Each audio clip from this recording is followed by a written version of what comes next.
Welcome back mga ka-Jerjer. Sana'y nasa mabuti kayong pakiramdam kung saan mang sulok umabot ang bidyong ito.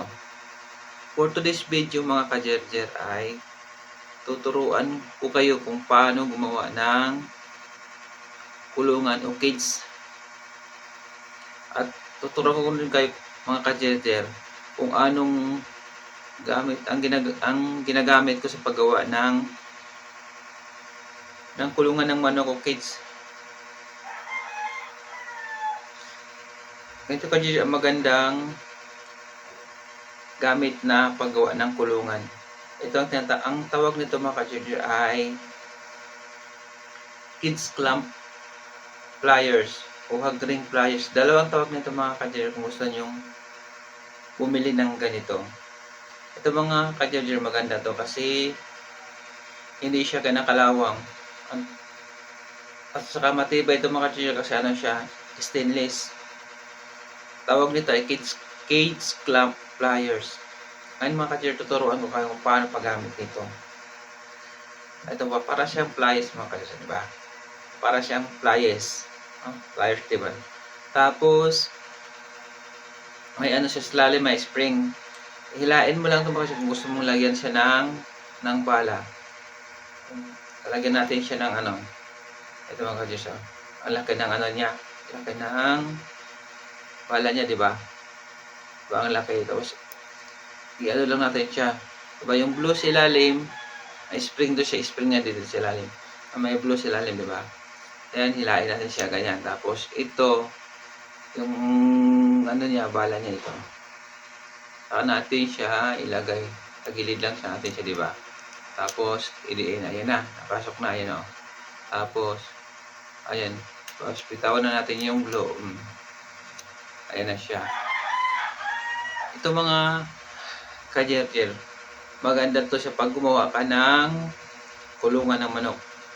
Kulungan ng aso, pwede ito mga ka-Jerjer. Gamit lang ng kids clamp pliers. At saka pinakamaganda mga ka-Jerjer kung gagawa kayo ng kulungan ay gumamit kayo ng steel matting. Yung steel matting mga ka-Jerjer ay yun matibay talaga siya kasi bakal na. Kasi gagawa kayo ng kawayan. 1 year lang. Sira na siya lalo na laging nabasa sa ulan.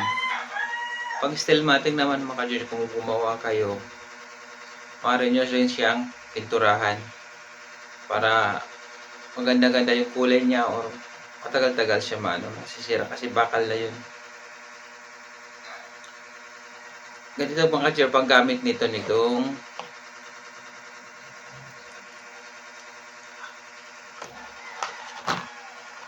saglit talaga siya gamitin mga ka-Jerjer, saka hindi siya mahirap gamitin. Itong kids clamp pliers. Example mga ka-Jerjer, ito yung bakal. Diba? May ano siya sa dulo. Ito may ano siya sa dulo. Ngayon, i-ano nyo lang mga ka-Jerjer, oh. Ayan, labas. I-ano mo lang siya, ganun, oh. I-ano lang siya, diba? Ayan, oh. Tapos, pagpasok ng ganyan, pindutin mo lang mga ka-Jerjer, oh. Diba? Diba? Naklamp na siya. Ayan mga ka-Jerjer, nakaklamp na. Diba? Ganito lang nung kalalaki yung bakal yung ano yung steel matting, ayan, nakaklamp siya matibay yan mga ano. Oh, kasi naka ano na siya. Kahit anong gawin mo diyan, oh. Yan. At matibay siya sa paggawa ng mga kulungan o mga cage sa aso, sa manok. Sa akin naman mga ka-Jerjer, gumawa ko ng kulungan ng manok, cage ng manok. Mura lang naman yung steel matting. Nasa 300 plus. Tapos, ito namang ano natin, cage clamp. Itong cage clamp natin ay nasa 200 plus ito mga ka-Jerjer. Ito. Nasa 200 plus. Tapos, yung bala nito, ito yung bala niya. Ito. Yung bala niya. Ang laman nito ay 600 pieces. Din yun naman maubos mga ka-Jerjer sa ano kahit 5 kulungan pang gagawin nyo, hindi nyo to basta-basta maubos. Kasi kasi ang dami nito. Nung ginawa ko nga na kulungan, 2 piraso nga lang yata yung naubos ko ng ganito. Ang laman kasi nito 600. Kukuha tayo ng isa. Pakita ko sa inyo. Ito mga ka-jizero. Diba para siyang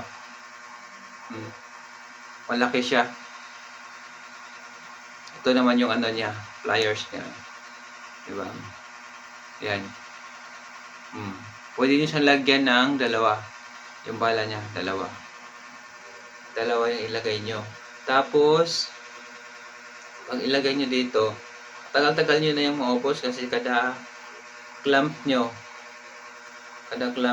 isa lang na malalabas dyan kasi para lang siyang para lang siyang stapler. Pero malaki.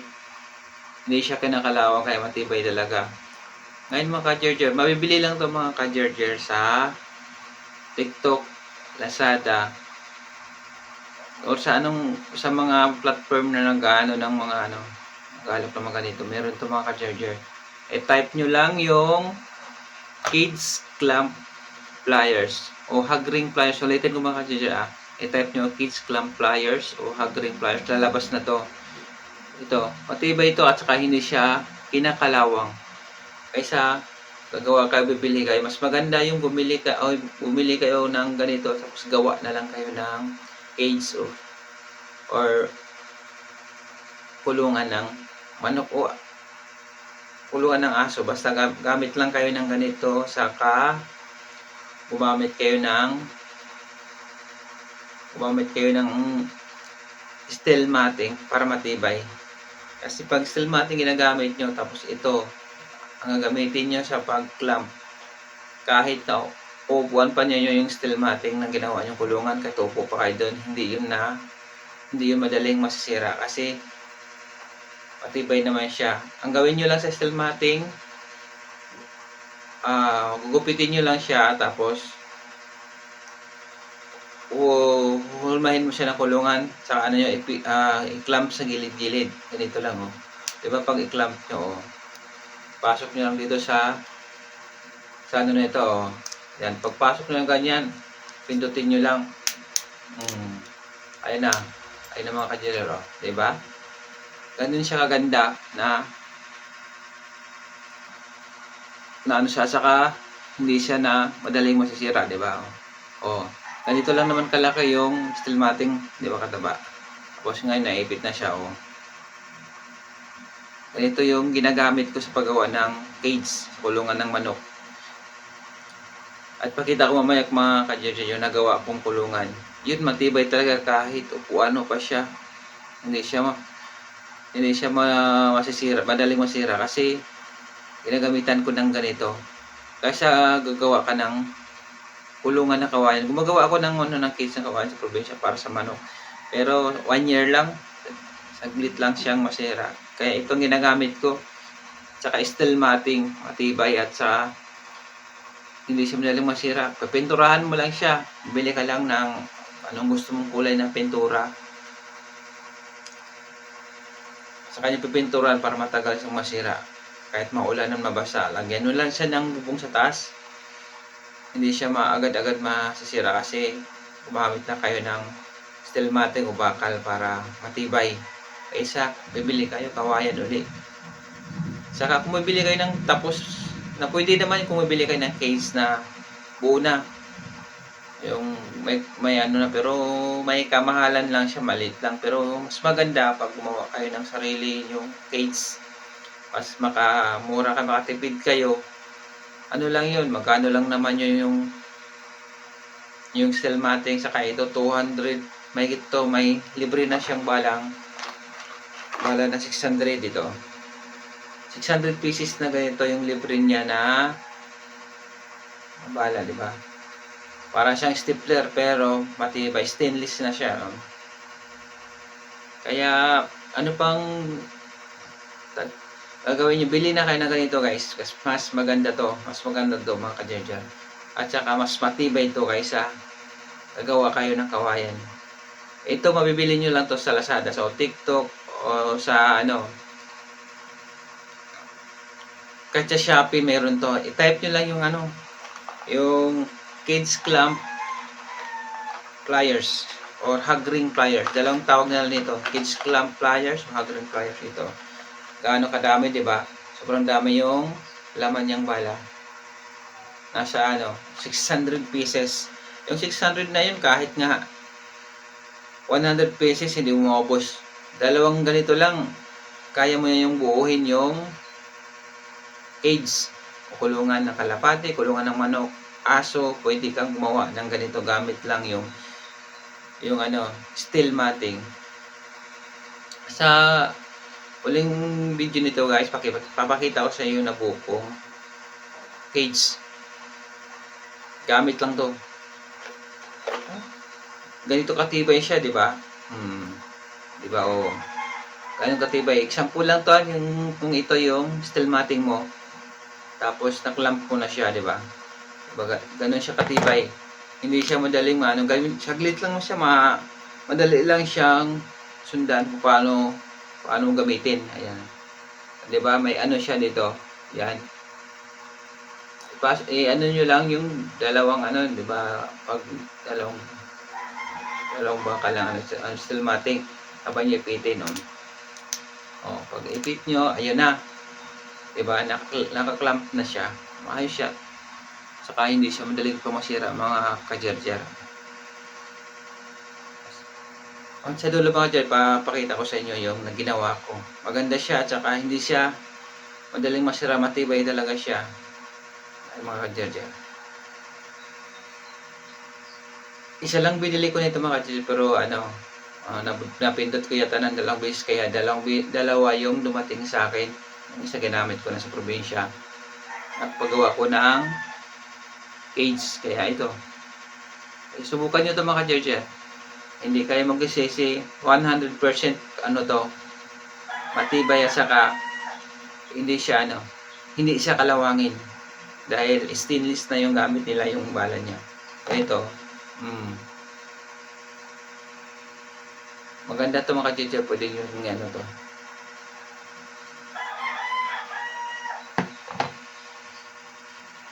Guys, yung bagong gawa natin na kulungan. Ayan o.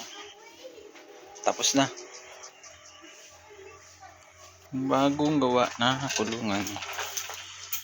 Ano lang to eh. Lagayan ng manok. Dalawang buta. Pang ano lang to ng manok. Ayan. Kulungan to, ginawa ko kahapon to. Ayan nga, putok-putok yung kamay ko. Flash lang gamit natin. Ito, steel matting. Tapos bumili lang ako ng clip. Ayan yan. Mamaya lilipatan natin ito ng manok. Ayan.